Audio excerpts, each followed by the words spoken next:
the Assembly will hear an address by Her Excellency Nataša Pirc-Musar, the President of the Republic of Slovenia. I request protocol to escort Her Excellency and invite her to address the Assembly.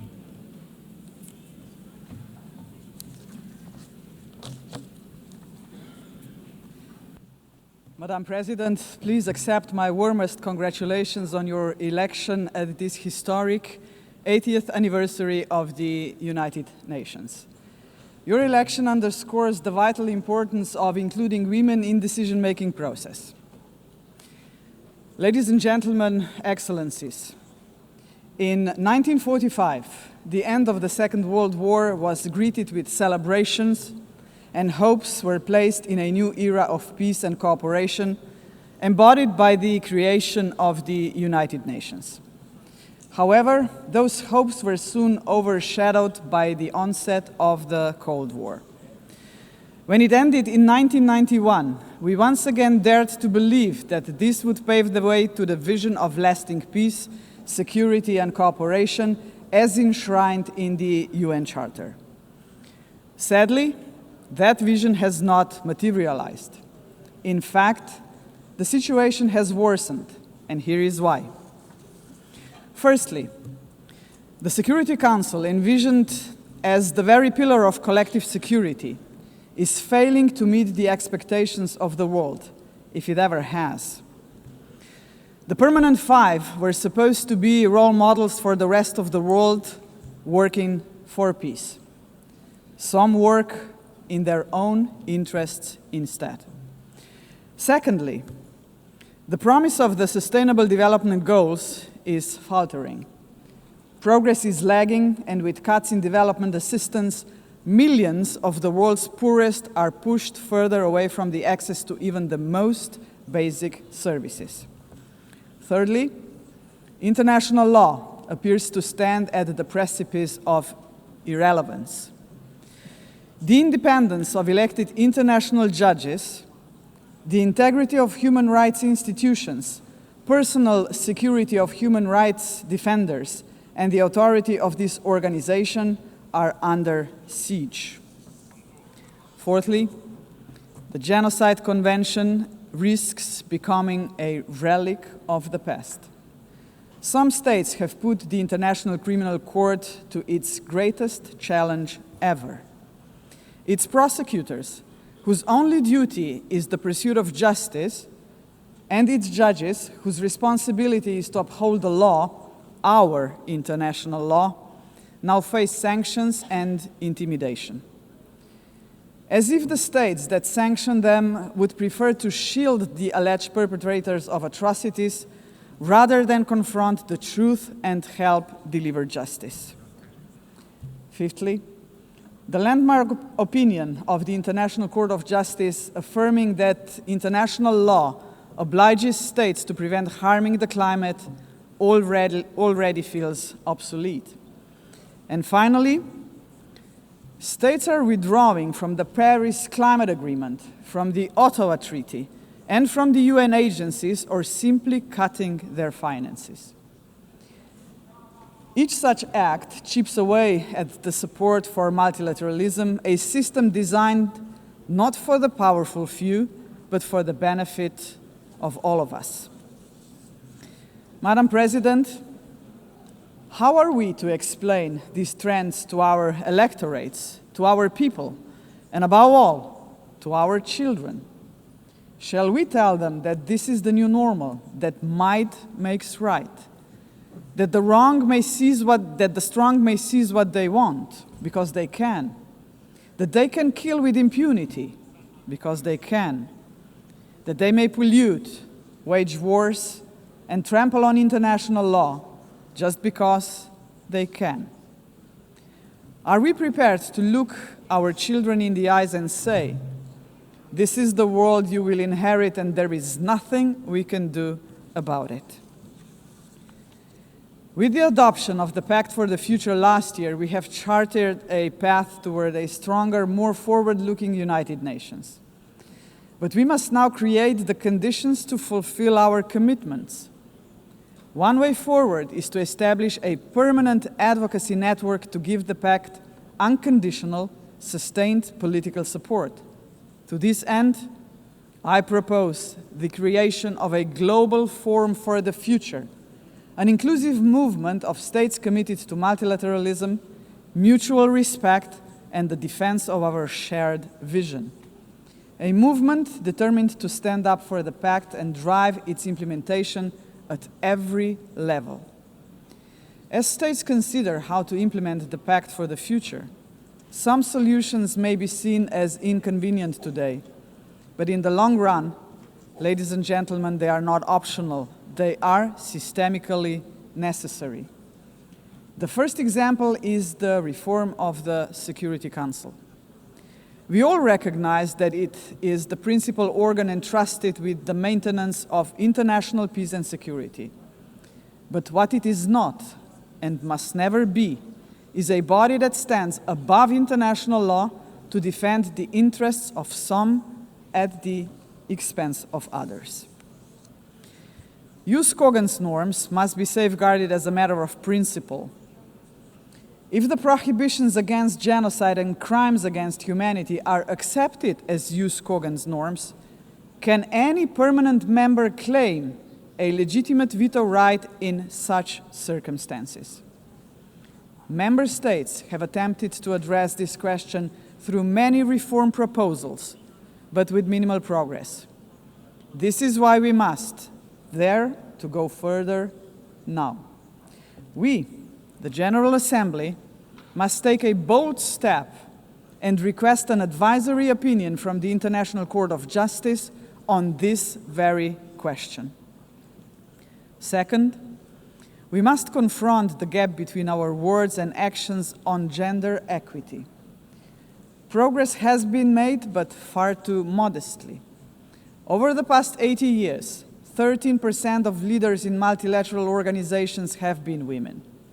And no woman has ever served as Secretary General of the United Nations. And this, ladies and gentlemen, must change. So, Excellencies, ladies and gentlemen, let us make history. Today, the 80th session of the General Assembly is led by only the 5th woman to hold the presidency. By the end of this session, she would be joined by a Madam Secretary General-elect, a living proof to 4 billion women that even the most impossible job is not beyond their reach. But gender representation is not enough. What we must achieve is actual gender equity because it benefits not only women and girls, but entire societies. True equity requires systemic change, and so women's empowerment must remain at the heart of our global agenda. International organizations must weave a gender perspective into every strand of policy making. And that should be a result of effective participation of women and girls themselves. Electing a Madam Secretary General would be historic, but it must only be the beginning of a much deeper transformation. Madam President, the Pact for the Future sets out clearly what must be done to change our world for the better. I have mentioned only 2 of the many challenges we must confront decisively. But we can only succeed as a community if we accept that there is no future for humanity without a fundamental change. The mandate of the Global Forum for the Future would be to push towards such a change. This is why it must be inclusive. It must not be merely a coalition of countries. It must inspire hundreds of millions of people. For when it comes to human dignity, the constituency of like-minded individuals is vast, diverse, and knows no borders. Human dignity is indivisible. We must fight for it no matter how great the obstacles are. And there are many, we know that. Think of hunger. Time and again, humanity rose across continents to confront the scourge of hunger, to no avail. Worse still, hunger is now being weaponized, turned into a tool of war. We receive reports on a daily basis of how women and children are starved because they are marked as legitimate targets, as enemies. How cruel, how inhumane is that, ladies and gentlemen? We cannot allow this to happen any longer. 40 years ago, musicians stood against hunger. Instead of guns, they, the Band Aid, used music. The world heard them, but they were not loud enough, as hunger has not been eradicated. Today, we have science. We can address on a scale beyond imagination not only hunger, but every act of violence against human beings and all human fears. Granted, science, technology, and global connectivity are too often twisted by cynical leaders and warmongering regimes. But they can also be harnessed for the common good. Artists, influencers, and visionaries with audiences of millions can join forces with the governments of like-minded nations. Together, their voice in defense of humanity could become irresistible. Together, we can demand real action by all governments, all world and community leaders on the Pact for the Future, and hold to account those who betray human dignity to its very core, through wars of aggression, genocidal policies, and crimes against humanity. If we join forces and make ourselves heard, nobody can ignore us, not even the most arrogant governments and individual politicians. Of course, such initiatives cannot emerge out of thin air. They require leadership, strong, inclusive, and fearless leadership. We, the leaders of today, are only transient custodians of power. Some of us may not be here after the next election, but that is precisely why we must act now. Our responsibility and destiny will be judged by how we treat our planet and its people today. We simply cannot afford silence, ignorance, or passivity, not while we hold power and possess the power of the word. Hesitation is not an option, Madam President. For most of us, members of the UN, is not might that makes right. It is the opposite. We must not allow the powerful few to ignore us. We must not surrender to a world where power alone prevails. We, the majority of United Nations members, must be role models.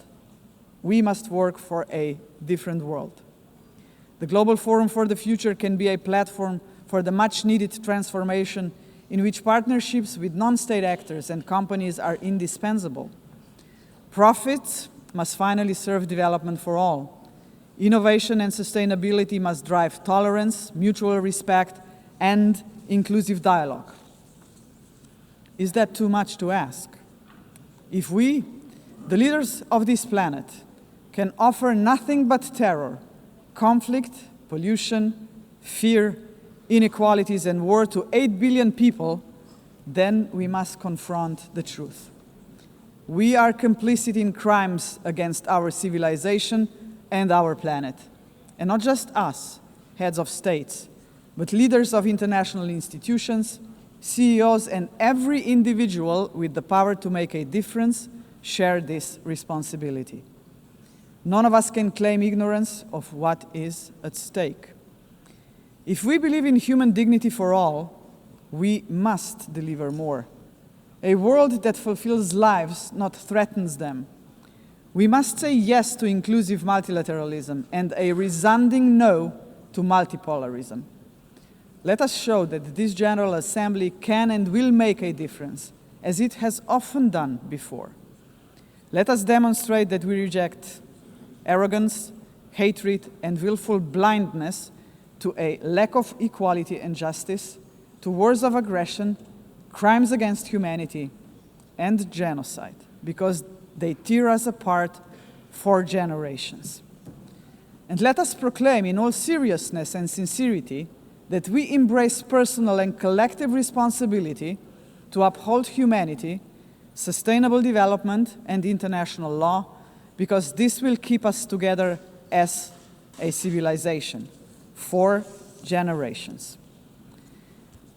And Madam President, let me end on a personal note. For the sake of future generations, to fulfill our responsibility as human beings, to ensure that we are on the right side of the history, we should do the right thing. We did not stop the Holocaust. We did not stop the genocide in Rwanda. We did not stop the genocide in Srebrenica. We must stop the genocide in Gaza.